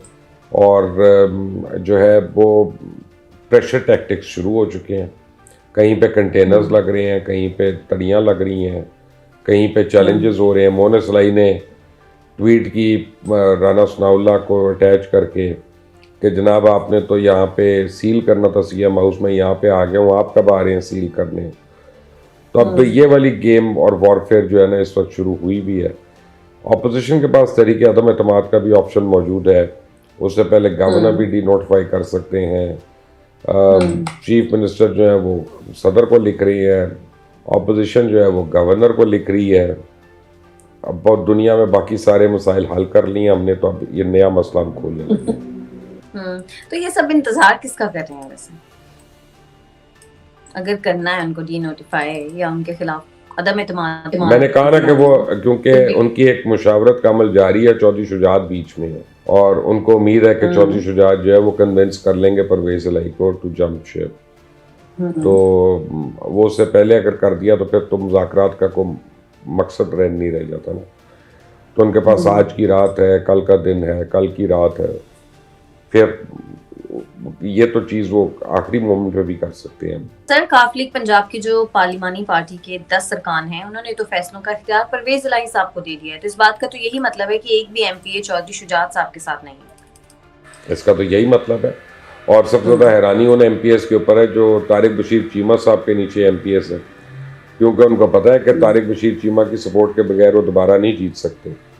लेकिन इसका मतलब है कि वो तनाजुर में ये सोच रहे हैं कि पाकिस्तान तहरीक इंसाफ की पॉपुलैरिटी और मकबूलियत इतनी है कि जिसको उसकी सपोर्ट होगी वो इलेक्शन पंजाब में नहीं हार सकता। तो ये एक वेकअप कॉल भी है उनके मुखालफिन के लिए कि उनकी ग्राउंड लेवल पे किस लेवल तक तैयारी है। और ये आपकी बात सही है कि चौधरी शुजात के साथ इस वक्त पार्लिमानी स्ट्रेंथ कोई भी नहीं है, ज़ीरो है। सर, लेकिन वैसे जो गवर्नर राज लगाने की बातें हो रही हैं, इसकी कोई पॉसिबिलिटी नजर आती है आपको? देखें जी, कोई मुझे बता रहा है गवर्नर हाउस के बाहर कंटेनर आ गए, कोई मुझे बता रहा है सीएम हाउस के बाद कंटेनर आ गए, कोई मुझे बता रहा है कि असेंबली के बाहर कंटेनर आ गए हैं। पुलिस कह रही है हमने नहीं लगाया, इदारे कह रहे हैं हमने नहीं लगाए। मुझे नहीं समझ आती कंटेनर्स लगाई किसने है। वो खुद कोई ट्रक कंपनियों ने लाके वहाँ पे रख दें कि यार बाद में हमें कहना है तो हम पहले ही रख दें यहाँ पे। तो लेकिन अभी काफ़ी इम्कानात मौजूद हैं और मुझे जो एक्चुअली लग रहा है वो ये है कि ये एंड में जाके अदालत में जाएगा ये मामला, और अदालत में फिर इसी तनख्वाह पे जाके सारों को काम करना पड़ेगा। असेंबली टूटने का मुझे फौरी तौर पे कोई पॉसिबिलिटी नजर नहीं आ रही। मामला काफी सनसनीखेज मरहले में दाखिल हो चुके हैं। स्पीकर पंजाब असेंबली ने गवर्नर पंजाब बलीगुर रहमान की तब्दीली के लिए सदर मुमलिकत को खत लिख दिया है। क्या आपको लगता है इससे कुछ हासिल होगा? देखें, सप्तान साहब ने खत लिखा है, मैंने आपको पहले ही इशारा दे दिया था कि वो ये ऑप्शन उनके पास है। दूसरों ने खत लिख दिया गवर्नर को। अब इसमें देखें कि प्रेसिडेंट की क्या इंटरफेरेंस हो सकती है डायरेक्टली पार्लियामेंट के अंदर और प्रोविंशियल पार्लियामेंट के अंदर। तो आईनी तौर पे तो मुझे नहीं पता कि उसकी कोई जवाब उसका मौजूद है कि नहीं है मौजूद। लेकिन एक और स्कूल ऑफ थॉट भी वो कहते हैं कि सप्तान खान साहब जो थे वो काफ़ी अरसा काफ लीग में रह चुके हैं और उनके वजीर भी थे। तो सप्तान साहब जो उनके बड़े ताल्लुकात हैं मरासिम हैं चौधरी बरादरान से, तो अगर वो लोग उनके ऊपर भी मेहनत कर रहे हैं, लोग कह रहे हैं कि शायद वो पीटीआई से मुनहरिफ हो जाए। इस वक्त मुझे नहीं लगता कि कोई भी अरकान जो है वो अपनी अपनी जमात से मुनहरिफ होगा। There is too much to lose, और वो तो बेचारा बिल्कुल ही रह जाएगा इस वक्त जो छोड़ेगा। बड़ी फ्लूइड सिचुएशन है माविश, कुछ समझ नहीं आ रहा मुझे। और ऑनेस्टली मुझे ये डिप्रेशन हो रही है, मुझे 2-3 दिन से डिप्रेशन हो रही है। तो मुझे तो बाहर फॉग और स्मोक को देख के डिप्रेशन हो रही है। अगर ये सारी सिचुएशन होती है, कंटेनर्स जैसे कि मंगवाए गए हैं, तो ये तो बड़ा मसला हो जाएगा।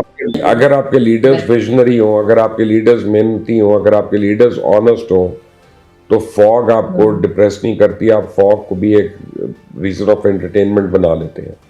पूरी दुनिया में जिन मुल्कों में फॉग होती है वहाँ पे फिर भी एक इवनिंग लाइफ होती है, एक नाइट लाइफ होती है, अपनी उसकी रोशनियाँ होती हैं, और लोगों को वो फॉग हमारे दिमागों में है। ये जो धुंध है ये हमारे दिलो दिमाग पे चाहिए हुई, हमें समझ नहीं आ रहा कल का दिन कैसे गुजारना है, अगला महीना क्या करना है, मईशत का क्या करना है, घर को कैसे चलाना है। जिनसे आपने पेमेंट्स लेनी है उनसे आप पेमेंट्स मांग रहे हो तो लगता है उधार मांग रहे हैं। जिनसे आपने उधार लिया हुआ है वो बेचारे जो है वो अब हर किस्म के हरबे इस्तेमाल कर रहे हैं लेने के लिए, वापस करने के लिए। लोगों का साइकिल नहीं चल रहा और लोग इन कार्टून्स को देख रहे हैं। मुझे तो लगता है एंड में ये ना हो कि सारी पब्लिक उठ के कहे यार हमें दफा करो ये सियासत और दफा करो जमहूरियत, और अब हम फौज को कह रहे हैं कि आओ आके टेक ओवर करो। फौज और रेंजर्स को बुलाने की खबरें भी हैं पंजाब में, आपको लगता है ऐसी कोई नौबत आ सकती है? देखें ये बात तो वफाकी हुकूमत कर सकती है, सूबाई हुकूमत तो रेंजर्स को बुला सकती है, वफाकी हुकूमत फौज को बुला सकती है। और बड़ा डेंजर सिचुएशन होगा क्योंकि रेंजर्स भी फौज का हिस्सा है, वो पैरामिलिट्री फोर्स है, तो आमने सामने तो नहीं खड़े हो सकते। तो आई थिंक एक बार फिर से फौज की जो आला क़यादत है उसको पंजाब की मौजूदा सूरत हाल का जिम्मेदार ठहराने की कोशिश की जा रही है, इससे कुछ हासिल होगा आपको लगता है? पिछले 8 महीने में कुछ कर नहीं सके। अपनी तमाम धमकियों के बावजूद हर दफ़ा वो एक ही बात करते हैं कि जी आपको न्यूट्रल नहीं रहना चाहिए, आप बीच में आ जाएं। आप बीच में क्यों नहीं आ रहे? मुल्क का मफाद है, कौम का मफाद है। अब इल्ज़ाम लगा रहे हैं कि आप बीच में आ चुके हैं और ये कहना चाह रहे हैं कि हमारे खिलाफ हैं आप, इसलिए आपका स्टांस सही नहीं। आप ऐसा करें कि हमारी साइड पे आ जाएं बीच में आके और हुकूमत हमें दिलवा दें और उसके बाद आप वापस चले जाएं। तो माविश ये तो एक पागल आदमी की फैंटेसी तो हो सकती है, लेकिन एक बाशऊर आदमी तो इस तरह से नहीं सोच सकता ना कि अब क्या और कितनी अपनी बदनामी करानी, जागसाई करानी, इतनी तो हो गई है। कि हर दिल अजीज शेख रशीद साहब कहते हैं कि गेंद अभी तक तहरीक इंसाफ के कोर्ट में है। वो कहते हैं जुमे को पता चल जाएगा हुकूमत को। सर क्या पता चलेगा जुमे को? अगर आज उन्होंने ये ना कहा होता तो आप ये सवाल करती। शेख साहब को रोज कोई ना कोई बात जरूर कहनी होती है ताकि आप जो है ना उभर के सवाल करें उठ के, वरना उनके पास कुछ नहीं है बताने को आपके पास। ये मीडिया में अटेंशन लेने का जुमला है, नथिंग एल्स। नहीं तो फ्राइडे को वैसे होगा क्या, कुछ लग रहा है होगा? मैंने तो आपको कहा कि मुझे नहीं लग रहा कि असेंबली टूट रही है फ्राइडे को। मैं तो इसमें काफी मुझे आप समझे कि लॉजिक नहीं नजर आ रहा असेंबली टूटने का। I don't see it going anywhere.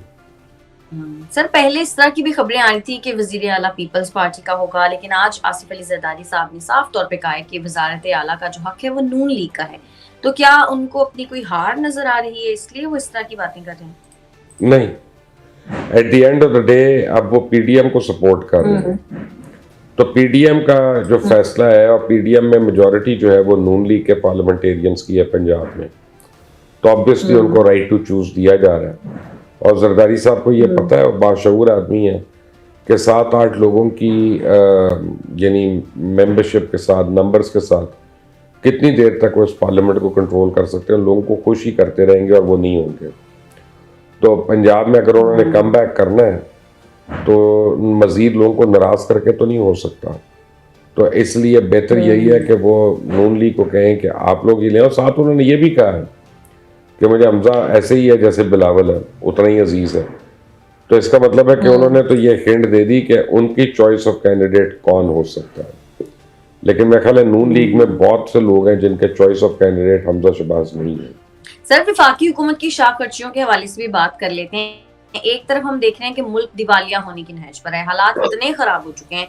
दूसरी तरफ हम देख रहे हैं कि वफाकी काबीना अभी भी फैलती जा रही है, एक और मुशीर का इजाफा हो गया है। हम कब सोचेंगे मुल्क के बारे में? क्यों सोचेंगे? आप पहले अपने बारे में सोचेंगे ना, और वही सोच रहे हैं। हर एक अपने बारे में सोच रहे हैं। मैं तो आपसे पहले मोमेंट से पहले सवाल के जवाब में आपको मैं ये कह रहा हूँ, सारे अपने अपने बारे में सोच रहे हैं। इस मुल्क का अगर सोच रहे तो ये मुल्क इस तरह खड़ा होता, इस तरह भवरों में फिर रहा होता, इस तरह यहाँ पे बेसर सामानी का आलम होता ना। 21वीं सदी में है, न्यूक्लियर कंट्री है हम, लेकिन ना हमारे पास बिजली है, ना हमारे पास गैस है, ना हमारे पास पानी है, ना हमारे पास इलाज की सहूलत है, ना हमारे पास स्कूल तालीम की सहूलत है। तो हमें अपनी यानी अपने आप को पकड़ना भी तो है, और हमें कहीं ना कहीं अपने आप को सीधा भी तो करना है। हमें किसी दुश्मन की जरूरत नहीं है, हम खुद अपने सबसे बड़े दुश्मन बने हुए हैं। पाकिस्तान का कबाड़ा कर रहे हैं हम बैठ के और देख लें उसके रोज हमें कोई ना कोई। और इसमें गुड एंड बैड की बात नहीं है, राना मुबश्शिर साहब बने, बहुत अच्छे वजीर हो सकते हैं भाई, अगर इतने काबिल तो उनको पहले बना लेते, अब और 5 को कम कर दें। वो कर क्या रहे हैं? 76 वजीर और मुशीर जो हैं, मेरी समझ से बाला तार है। कम से कम जो मीडिया के अंदर अपॉइंटेड हैं वो ही नहीं मुझे नजर आ रहे, मीडिया के अंदर ही उनका रोल नहीं नजर आ रहा। बाकियों का तो चले आ रहा, अपने शोबे के मुतालिक बता सकता है, मैं आपको मीडिया का बता सकता हूँ कि ना मुझे उनकी इफेक्टिवनेस नजर आ रही है, ना मुझे उनकी कारकर्दगी नजर आ रही है। तो ये तो मेरा बोझ है नेशनल एक्सचेकर के ऊपर। वही बात है सर, मुल्क का कोई सोचता ही नहीं है, सबसे ज्यादा दुखी मेरा होता है तो ये दुखी होता है बहुत पहले से जमहूरियत के ऊपर से ही मेरा तो आप समझें कि उठता जा रहा है जितना भी फेथ था। चैनल को कर दें लाइक, सब्सक्राइब और शेयर, और अपनी कीमती राय से हमें जरूर आगाह कीजिएगा। हमें इजाजत दें, अल्लाह ने। अगर इनके पास 190 बंदों की इनको सपोर्ट मौजूद है तो इनको चाहिए था कि आज इत्मीनान का वोट ले लेते। गवर्नर के पास ये अख्तियार है कि वो उनको बरतरफ कर सकते हैं। वज़ीर-ए-आला हाउस के इर्द गिर्द कंटेनर तो आ गए हैं, ये अगले 2-3 घंटे में आप देखेंगे नोटिफिकेशन आ जाएगा और वज़ीर-ए-आला बरतरफ हो जाएंगे। अस्सलाम वालेकुम नाज़रीन, बाबर डोगर साहब ब्यूरो चीफ हैं PNN के, वो हमारे साथ मौजूद हैं। उनसे पूछते हैं कि ये जो हजान की कैफियत बर्पा है इससे कैसे निकला जा सकता है। और वो असम्बली के बाहर मौजूद हैं, यहाँ पर वो मौसम की सर्दी को तो इंजॉय कर रहे हैं, लेकिन अंदर की गर्मी किस तरह से जो है वो मुल्क को इफेक्ट कर रही है, वो उनसे पूछते हैं। सर बहुत शुक्रिया, आपने वक्त दिया। जी देखें, PTI का आपको पता है कि वो असम्बलियाँ तोड़ना चाह रही है और इमरान खान ने 23 दिसंबर की डेट दी थी असम्बलियाँ तोड़ने के लिए। इसके साथ ही गवर्नर पंजाब ने वज़ीर आला से आर्टिकल 130(7) के तहत इत्मीनान का वोट लेने को कहा। कल स्पीकर की रूलिंग आ गई कि जो गवर्नर ने जो 130(7) के तहत वज़ीर आला को इत्मीनान का वोट लेने को कहा है वो गैर आइनी है, क्योंकि असम्बली जो है उसका इजलास चल रहा है। इस इजलास के ऊपर गवर्नर को इजलास नहीं बुला सकते। लेकिन गवर्नर हाउस से जो PMLN से के जो ज़राए हैं उनसे जो हमारी बात हुई है उनके मुताबिक गवर्नर ने वज़ीर आला को इत्मीनान के वोट का कहा था आज 4 बजे। अगर 4 बजे तक वज़ीर आला इत्मीनान का वोट नहीं लेते तो गवर्नर के पास ये अख्तियार है कि वो उनको बरतरफ कर सकते हैं। तो इस वक्त गवर्नर हाउस में आपको पता है एक मीटिंग चल रही है। क्या होगा अभी ये जो नोटिफिकेशन की बात चल रही है, अंदर कौन सा नोटिफिकेशन आने वाला है अंदर से? और मुझे ये बताएं कि 4 बजे की डेडलाइन थी जो राना सनाउल्लाह साहब ने दी थी कि हम सील कर देंगे वज़ीर आला हाउस, ऐसा कुछ होता नज़र आ रहा है? देखिए, वज़ीर आला हाउस के इर्द गिर्द कंटेनर तो आ गए हैं। अच्छा। लेकिन अभी फ़रोग नसीम भी वहाँ पर हैं, राना सना भी वहाँ पर है, नूली की लीडरशिप गवर्नर हाउस में जमा है। तो वो आर्टिकल 130(7) के तहत किसी भी वक्त वज़ीर आला को बरतरफ कर सकते हैं। ये अगले 2-3 घंटे में आप देखेंगे नोटिफिकेशन आ जाएगा और वज़ीर आला बरतरफ हो जाएंगे। तो आप मुझे ये बता दें सर कि आप क्या समझते हैं कि मौजूदा सिचुएशन जो है ये अब अदालत में ऑब्वियसली चीज़ें जाएंगी, क्योंकि अगर डी-नोटिफाई होता है तो वज़ीर आला साहब जो हैं वो जाएंगे अदालत में लेके इस केस को। तो हमने पहले भी इस तरह की सूरत हाल देखी, जब डिप्टी स्पीकर ने रूलिंग दी तो फिर अदालत में मामला गया। तो ये कब तक होता जाएगा कि हम ये असम्बली के मामलात असम्बली में क्यों हल नहीं करते, क्यों नहीं लेना चाह रहे जो है ये वोट एतमाद का? परवेज़ लाई सबको कुछ शक है उनके अरकान पूरे नहीं? देखिए, आपने बड़ी रेलेवेंट बात की है। ये कहते हैं कि हमारे पास 190 मेंबरान मौजूद हैं।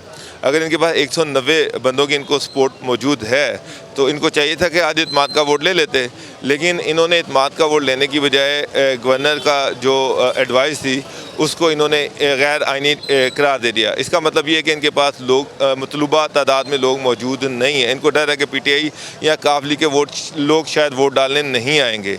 तो इसी वजह से एक आइनी अमल है, ये एक आइनी अमल है। आइन के तहत गवर्नर जो है वो वज़ीर आला से इत्मीनान के वोट का कह सकता है। तो आइन की वायलेशन की गई है तो उस पर वज़ीर आला डिस्क्वालीफाई। शहजाद साहब का अपर हैंड तो नहीं होगा कहीं पे काफ लीग में? बिल्कुल अपर हैंड होगा। नवाज शरीफ कह चुके हैं कि जनाब, और जरदारी भी कह चुके हैं कि जिसको चॉइस शुजा चाहेंगे उसको वज़ीर आला बनाया जाएगा। तो ऑफ कोर्स उनकी जो से है वो उसमें शामिल होगी। तो लग रहा है कि देखें, चाहे वो अदालत में जाएं, लेकिन जो लग रहा है वो यही है कि वज़ीर आला के पास, गवर्नर के पास ये इख्तियार है कि वो वज़ीर आला को हटा सकते हैं अगर वो इत्मीनान का वोट नहीं लेते। वो हट जाएंगे। बहुत शुक्रिया सर, आपने वक्त दिया जी। तो नाज़रीन, हमारे साथ मौजूद थे बाबर डोगर साहब, जिन्होंने हमें बताया कि किस तरह से सूरत हाल का हल निकाला जा सकता है। हमें दीजिए इजाज़त, अल्लाह हाफ़िज़।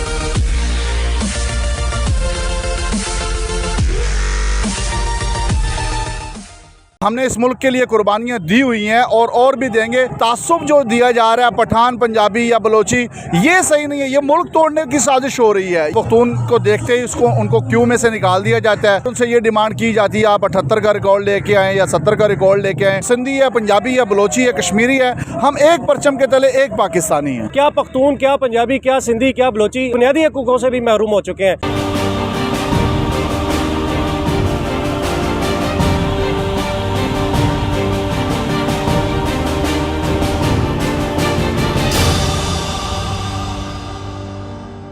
अस्सलाम वालेकुम नाज़रीन, आप देख रहे हैं बागी टीवी और मैं हूँ फाइज सुत्ता। इस वक्त हम बहार रोड पे मौजूद हैं और आज मोहम्मद एजेंसी के रहने वालों की जानिब से एक बहुत बड़ा एहतजाज किया जा रहा है गवर्नर हाउस के सामने।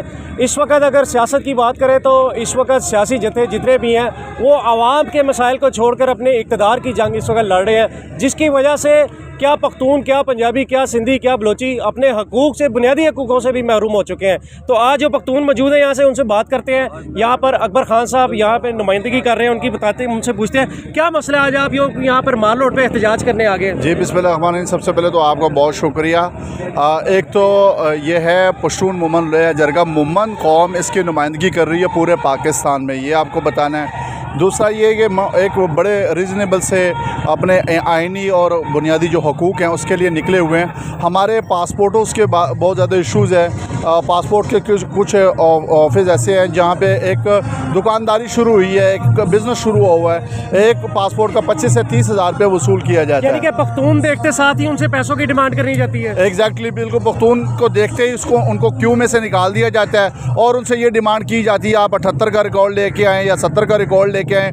वो भी लेके जाने के बाद FRC और मतलब SOPs पे पूरा उतरने के बाद भी उनको कहा जाता है कि आपका पासपोर्ट जो है अब इंक्वायरी में जाएगा। तो फिर मजबूरन इन लोगों को पैसे देने पड़ते हैं और जो नहीं देते उनकी 5-5 साल 6-6 साल इंक्वायरियाँ चलती हैं। और अच्छा, अकबर साहब मुझे ये बताएं, जब उनसे ऐसी डिमांड की जाती है तो क्या उनको ये नहीं याद कराया जाता कि क्या कायदे आज़म ने जब कश्मीर की आज़ादी के लिए जो पख्तूनों का साथ मांगा था उस वक्त हमारा क्यों नहीं डेटा चेक कर रहे थे आप लोग? देखें, आप तारीख चेक कर ले, पख्तून जहाँ पे भी होगा फाटा से लेके और कश्मीर तक हमारी किसी भी बंदे की हिस्ट्री देखेंगे तो कश्मीर में हमारे दादाओं ने की शहादत है। वहाँ पे हमने इस मुल्क के लिए कुर्बानियाँ दी हुई हैं और भी देंगे।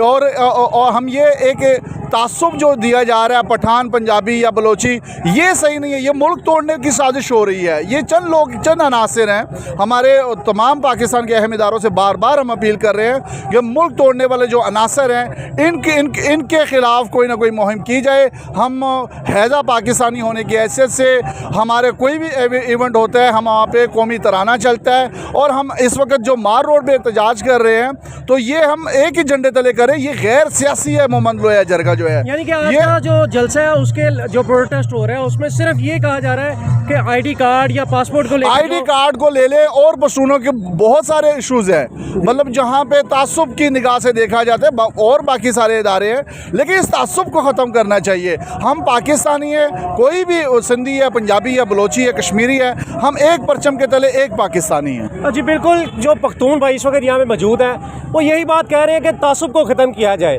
यही तासुब जब तक रहेगा, यकीनन पाकिस्तान पहले भी इसका बहुत सा नुकसान उठा चुका है। आज ये पख्तून, आज जब 1948 में कायदे आज़म ने जब कहा कि भाई आओ ये कश्मीर छुड़ाना है तो यही पख्तून सबसे अव्वल थे। और आज जितना आज़ाद कश्मीर हमारे पास है इन्हीं पख्तूनों की निस्बत जो ये हमारे पास मौजूद है।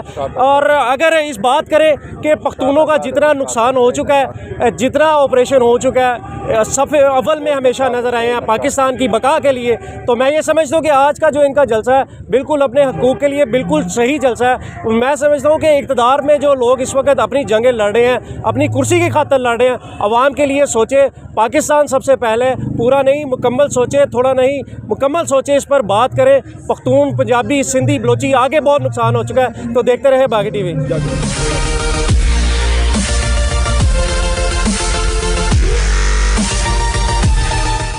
अगर खरीदो फरोख्त करनी है तो फिर तो इसका मतलब कोई कानूनी बात तो नहीं है ना, किसको कितने पैसे मिलेंगे, कौन खरीदेगा। इस तरह की क्या सराहियां हमेशा इस तरह की सूरत हाल में की जाए। सिर्फ 48 घंटे भी नहीं दिए आपने मेंबरान को वापस पहुंचने के लिए, ये तो क्राइसिस को बढ़ाने की बात है। अस्सलाम वालेकुम नाज़रीन, हम पंजाब असम्बली के सामने मौजूद हैं और हमारे साथ सीनियर एंकर पर्सन हबीब अकरम साहब मौजूद हैं। उनसे पूछते हैं कि वो सारी चीज़ें नोटिस तो कर रहे हैं यहाँ पर, और उनको क्या लगता है कि ये जो हजान की कैफियत बरपा है इससे क्या निकल सकते हैं हम, और किस तरफ जाती हुई सूरत हाल नज़र आ रही है। अस्सलाम वालेकुम सर, बहुत शुक्रिया। वास्सलाम, कैसे हैं आप सर? ठीक है ठीक हो जी, अल्लाह का शुक्र है। अच्छा, मुझे ये बताएं कैसी सूरत हाल नज़र आ रही है? अदम एतमाद का वोट होगा, एतमाद का वोट होगा क्या? देखिए, ये जो क्योस की सूरत हाल है, क्राइसिस की सूरत हाल है, और क्राइसिस की सूरत हाल में से निकलने का रास्ता हमेशा कुछ मुश्किल होता है। और इस वक्त भी हम देखें तो ये दरअसल एक ऐसा मामला नहीं है कि दफ्तरी नूयत का, कि पहले कौन सा खत आया, पहले कौन सी करारदाद आई। ये एक सियासी नूयत का मामला है, और इस मामले को हमें देखना चाहिए इस्लामाबाद के पर्सपेक्टिव में, कि दरअसल ये इस्लामाबाद में जो हुआ था जब इमरान खान के ख़िलाफ़ तहरीक अदम एतमाद मंजूर हुई थी, तो दरअसल ये सब कुछ हमें उसका अक्स नज़र आ रहा है। तो उस सूरत हाल को अगर समेटने के लिए इलेक्शन ज़रूरी अब है। तो कोर्ट ने इंटरफेयर किया और कोर्ट ने उसमें अपना फैसला दिया, और जो रूलिंग है डिप्टी स्पीकर साहब की वो कलअदम करार पाई। यहाँ पे आपको लगता है कि स्पीकर जो हैं वो अगर कोई फैसला करते हैं तो उसको कलअदम करार दिया जाएगा हाई कोर्ट की जानिब से? देखिए, मेरा नहीं ख्याल ये असम्बली के मामलात अदालत में जाने चाहिए, लेकिन बहरहाल एक ऐसी जगह पे है कि जहाँ पे एक तरफ तरीक़े अदम एतमाद है और एक तरफ एतमाद का वोट लेने का कहा गया है। ये दोनों चीज़ें हुकूमत ने की हैं, यानी पीडीएम ने की हैं। अब पीडीएम का ही गवर्नर है और पीडीएम ने ही तहरीक पेश की है। अब ऐसी सूरत में ख़ुद पीडीएम को फैसला करना है ना कि उन्होंने पहली चीज़ वो क्या चाहते हैं। तो लिहाजा स्पीकर का इसमें, जब उन्होंने पहली अपनी तरजीह वाज़ेह नहीं की, तो लिहाजा फिर स्पीकर का फैसला जो है वो उसको मानना पड़ेगा। ये एक कॉमन सेंस कहती है। राना सनाउल्लाह साहब ने 4 बजे की डेडलाइन दी थी कि अगर नहीं होता तो हम सील कर देंगे वज़ीर आला हाउस। आपको क्या लगता है, डेडलाइन तो गुजर गई, अब क्या होगा आगे? ये तो क्राइसिस को बढ़ाने की बात है। अगर आपने क्राइसिस को इस तरह बढ़ाना है कि वफाक सूबे के मामले में इस तरह मुदाखलत करेगा कि वहाँ पे सूबाई वज़ीर आला का दफ्तर है या उसकी रिहाइश का है, उसको सील कर देगा, तो ये तो मैं नहीं कहता कि ये कॉन्स्टिट्यूशन की ब्रीच है, लेकिन ये उसके करीब कोई ज़रूर बात है। ठीक है, नहीं, मुझे सिर्फ सर ये बता दें कि आप क्या समझते हैं, आपने कानूनी माहिरीन की भी इस पर राय ली होगी और उन्होंने कहा होगा कि ये जो सेशन जब जारी होता है, जब एक सेशन चल रहा होता है, उसके दरमियान में गवर्नर का इस तरह से समन करना, ये क्या आइनी तौर पर जायज़ है? देखिए, अब मेरी मुख्तलिफ लोगों से जो बात हुई है वो तो माजी के कुछ फैसलों का हवाला भी देते हैं कि सेशन के ऊपर सेशन नहीं बुलाया जा सकता, तो लिहाजा एक सेशन को ख़त्म होना है या मुलतवी होना है या कम से कम इसके लिए कुछ अरेंजमेंट करना है। फिर गवर्नर ने जितना कम वक्त दिया कि एक रात को आप नोटिफिकेशन कर रहे हैं, रात को आप डिमांड कर रहे हैं कि वो एतमाद का वोट लें, और सिर्फ 48 घंटे भी नहीं दिए आपने मेंबरान को वापस पहुँचने के लिए, तो वो भी तो एक चीज़ है ना, वो उसको भी देखना पड़ेगा। तो लिहाजा मुझे लगता है ये क्राइसिस जो है ये मुज़ाकरात से साहब पे डबल गेम का इल्ज़ाम लग रहा है, आपका क्या ख्याल है, ऐसा कुछ हो सकता है? मेरा नहीं ख्याल। अब चीज़ें इतनी आगे निकल चुकी हैं कि वो अगर ऐसा कुछ होने का इम्कान मुझे नज़र, अगर वो एतमाद का वोट लेते हैं तो आप क्या समझते हैं, वो जो 6 अरकान हैं काफ लीग के, जो कह रहे हैं कि चौधरी शजात के हक़ में बैठने की कोई तरतीब सेट कर रहे हैं, तो ऐसा कुछ मुमकिन होता नज़र आ रहा है आपको? ये इस तरह की क्या सराहियाँ हमेशा इस तरह की सूरत हाल में की जाती हैं। जरदारी साहब बड़े गेमर हैं। जरदारी साहब जो मर्जी कर लें, फिर ये तो फिर अगर ख़रीदो फरोख्त करनी है तो फिर तो इसका मतलब कोई कानूनी बात तो नहीं है ना, उसके बारे में तो कोई प्रेडिक्ट नहीं कर सकता किसको कितने पैसे मिलेंगे, कौन खरीदेगा। जितना नाज़रीन हमारे साथ मौजूद थे हबीब अकरम साहब, जिन्होंने हमें बताया कि ये जो हजान की कैफियत बरपा है इससे कैसे निकला जा सकता है और क्या वो ऑब्जर्व कर रहे हैं मौजूदा सिचुएशन में कि किस तरफ हालात जा रहे हैं।